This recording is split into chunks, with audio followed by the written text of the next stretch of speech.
Nos últimos dias, a Indonésia entrou no radar de muitos brasileiros por causa do acidente da Juliana Marins, né, que acabou caindo no vulcão e infelizmente não resistiu até a chegada do resgate. Né, uma situação que ainda está sendo investigada no momento que eu estou gravando esse vídeo, mas eu queria aproveitar essa atenção sobre o assunto para falar um pouco sobre a questão mais geral dos vulcões na Indonésia, né, não só a parte geográfica e geológica, mas principalmente as questões históricas e culturais, religiosas, né, envolvidas aí. Por exemplo, por que tanta gente vive perto de vulcões na Indonésia, né, como que eles são entendidos nas religiões locais e por que existe tanto fascínio em torno deles, né, não só entre os indonésios, mas também entre turistas do mundo todo. Então, para começar, a gente precisa entender o básico sobre a Indonésia. Né? A Indonésia é um arquipélago formado por mais de 17 mil ilhas espalhadas pelo Sudeste Asiático e faz parte de uma área conhecida como Círculo de Fogo, que é uma faixa de 40 mil quilômetros de extensão no Oceano Pacífico. Né? E essa faixa concentra aproximadamente 2/3 de todos os vulcões ativos do planeta e 90% de todos os terremotos. E essa área é turbulenta, assim, porque várias placas tectônicas, né, que são as placas que formam a crosta terrestre, se encontram ali na região e colidem umas com as outras. No caso específico da Indonésia, ela fica exatamente no ponto onde duas placas tectônicas gigantescas interagem, né, que são a placa indo-australiana e a placa eurasiana, além de outras placas menores também, e a colisão entre elas faz com que uma placa mergulhe debaixo da outra e isso gera magma,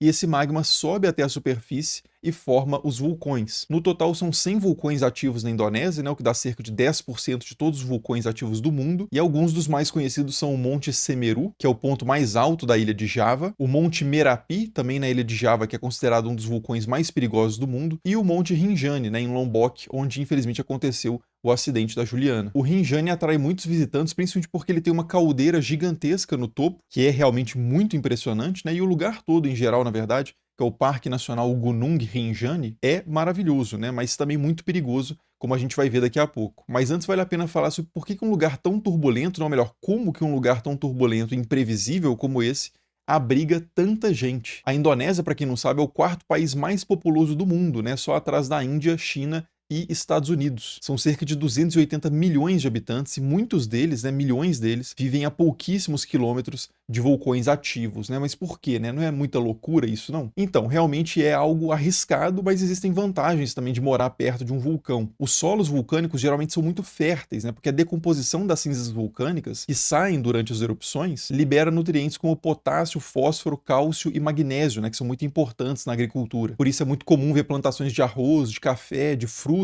também, justamente nas regiões vulcânicas da Indonésia. Então, por isso, historicamente, muitas comunidades acabaram escolhendo essas áreas para se fixar e cresceram bastante a partir daí. E nesse ambiente meio paradoxal, né, de ao mesmo tempo uma dádiva da natureza, mas um risco de aniquilação total a qualquer momento, essas populações em volta de vulcões ali produziram uma cultura muito rica simbolicamente, que mistura ao mesmo tempo esse respeito e essa gratidão profunda pelos vulcões, mas também um temor, né, e um tremor que motiva uma série de ritos que são feitos para apaziguar essas montanhas de fogo, né, como eles dizem. Na ilha de Java, por exemplo, o Monte Merapi é conhecido justamente como Gunung Merapi, literalmente montanha de fogo. E os javaneses acreditam que existe um espírito guardião ali, né, chamado de Penungo Gunung, literalmente guardião da montanha, que vive dentro desse vulcão e alerta os sábios da comunidade sempre que há algum risco de erupção. Em outra ilha muito importante da Indonésia, que é a ilha de Bali, os vulcões também são vistos como uma espécie de residência, né, morada dos deuses, e o Monte Agung, especialmente, é considerado como se fosse uma réplica do Monte Meru, que é a montanha sagrada da cosmologia hindu, né, que representa o centro do universo e o eixo entre o céu e a terra. Todo ano, milhares de hinduístas balineses fazem peregrinações até esse vulcão para participar das cerimônias religiosas que acontecem ali, né, mesmo sabendo que essa região pode entrar em erupção a qualquer momento, né? A última grande erupção ali foi em 1963, né, e matou milhares de pessoas, e ele ainda é um vulcão classificado como ativo. Mas ainda sobre essas cerimônias vulcânicas, né, uma das mais importantes que acontecem ali no Monte Agung é uma cerimônia chamada de Panca Walikrama, que acontece a cada 10 anos no templo Pura Bezaki, que fica ali nas encostas do Agung. E durante essa cerimônia os balineses oferecem tecidos, né, flores, frutas, incenso e várias outras coisas que são consideradas de valor, né, e apropriadas para serem oferecidas ali ao vulcão, ou às forças, pelo menos, que o vulcão abriga, né, ou que ele representa, e isso para restaurar a harmonia cósmica, né, e cultivar uma relação pacífica com essas forças associadas à montanha. Em outras regiões da Indonésia, onde a presença islâmica é mais forte, os vulcões também são interpretados teologicamente, né, por assim dizer, mas eles são integrados a tradições místicas islâmicas, né, como o sufismo, por exemplo, em vez de serem integradas a tradições hindus. No vulcão Ijen, por exemplo, em Java, os mineradores de enxofre que trabalham na cratera fazem orações islâmicas específicas antes de descer para o trabalho e também acreditam que o vulcão tem um espírito protetor, né, que precisa ser honrado para garantir a segurança durante o trabalho, especialmente esse trabalho perigoso que eles fazem, né, em meio a gases tóxicos ali da cratera e tal. E em geral, em várias comunidades, né, em todas as ilhas praticamente da Indonésia, é muito comum ver essas famílias inteiras subindo as encostas dos vulcões para deixar flores, comidas e outros presentes em pontos específicos ali da montanha, porque são tradições locais mesmo, né, que estão até para além dessa divisão entre hinduísmo e islamismo, né, são coisas que acabam integradas em diferentes matrizes ali, sem nenhuma elaboração necessariamente ortodoxa ou imposta de cima para baixo por uma autoridade hindu ou muçulmana. É algo de uma cultura mais antiga, né, mais ancestral, por assim dizer, da região. Enfim, mas mesmo com todos esses cuidados rituais, né, o fato é que os vulcões continuam entrando em erupção nessa região e muitas vezes as consequências disso para as populações locais são terríveis. O maior exemplo disso, com certeza, é a famosa erupção do Krakatoa, né, que aconteceu no final do século XIX. Para quem não sabe, o Krakatoa era um vulcão que ficava numa pequena ilha ali no estreito que separa Java e Sumatra, e durante séculos ele foi considerado um vulcão relativamente tranquilo, né? Algumas erupções aconteciam de vez em quando, mas nada que chamasse muita atenção. Então as comunidades locais que viviam por ali continuavam plantando ali na ilha, né, aproveitando o solo fértil vulcânico. Só que em maio de 1883 o vulcão começou a dar sinais de uma atividade mais intensa. As pequenas explosões, tremores de terra e emissões de nuvens de vapor que aconteciam e que os locais conheciam bem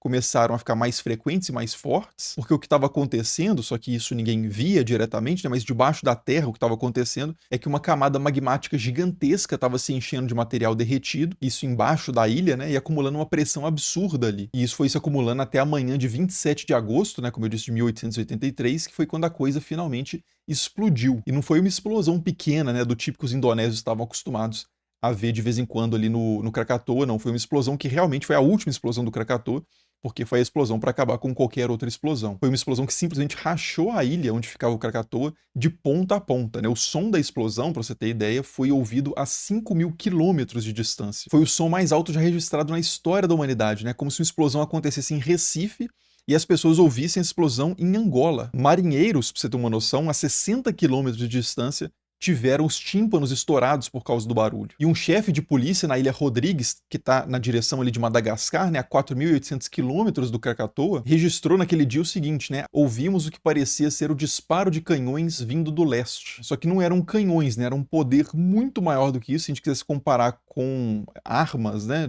fazendo uma comparação mais próxima da realidade, seria o equivalente a 200 milhões de toneladas de TNT. Ou pegando um explosivo mais recente, a gente poderia falar em 13.000 bombas atômicas do tipo que foi lançado em Hiroshima. E o resultado disso foi que 2/3 da ilha simplesmente desapareceram, né, e ficou uma cratera no fundo do mar ali, de aproximadamente 250 metros de profundidade. E a explosão em si foi só o começo do desastre, né? Porque a erupção causou tsunamis gigantescos também, que invadiram a costa ali da ilha de Java e da Sumatra, e as ondas de quase 40 metros de altura produzidas por esses tsunamis, né, destruíram quase 300 cidades e vilarejos e mataram mais de 36.000 pessoas. Sem falar que as cinzas vulcânicas também que subiram ali do Krakatoa chegaram a 80 quilômetros de altura na atmosfera e afetaram simplesmente o clima global, né, do mundo inteiro. É surreal você pensar na velocidade que um vulcão relativamente tranquilo, né, que se acreditava mais ou menos sob controle, em volta do qual as pessoas viviam, plantavam, etc., de repente explode, né, com uma bomba natural absurda e faz a ilha desaparecer do mapa e muda o clima global por meses. E essa história, infelizmente, não acaba aí, né, porque desde então um novo vulcão começou a crescer e se formar ali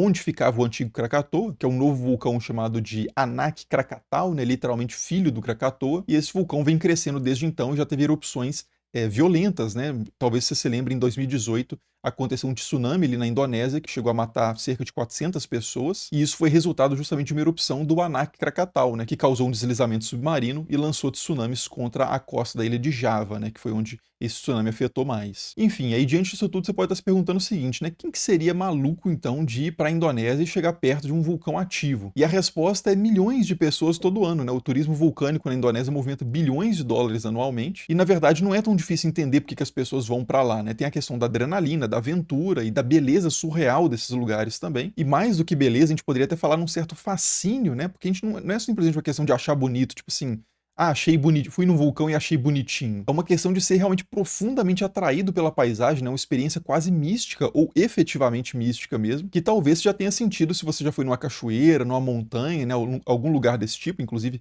deixei nos comentários se vem algum lugar à mente, mas são lugares que costumam gerar esse chamado sentimento oceânico, né, que é esse sentimento ao mesmo tempo que te humilha, né, que mostra como você é minúsculo, insignificante assim no esquema cósmico, mas ao mesmo tempo te dá uma sensação de integração a algo maior, né, transcendental. No estudo de religiões tem duas expressões muito interessantes que descrevem esse fenômeno, né, que são primeiro a ideia do mysterium tremendum et fascinans, que é essa experiência misteriosa, né, irracional, assim, das camadas mais que ressoa com as camadas mais profundas do ser humano e que traz ao mesmo tempo a questão do terrível e do fascinante, né, algo que atrai mas também faz tremer. E o outro conceito interessante é o conceito de cratofania, né, que é uma forma de hierofania. A hierofania, né, só para dar uma definição básica, é a manifestação do sagrado, né, que é o que a palavra significa literalmente. E é basicamente o contexto em que a pessoa tem a sensação de estar na presença do sagrado, né, de estar diante de algo que salta ali da esfera do ordinário, do trivial, do profano. E a cratofania é justamente um tipo específico de hierofania, que é a manifestação de poder,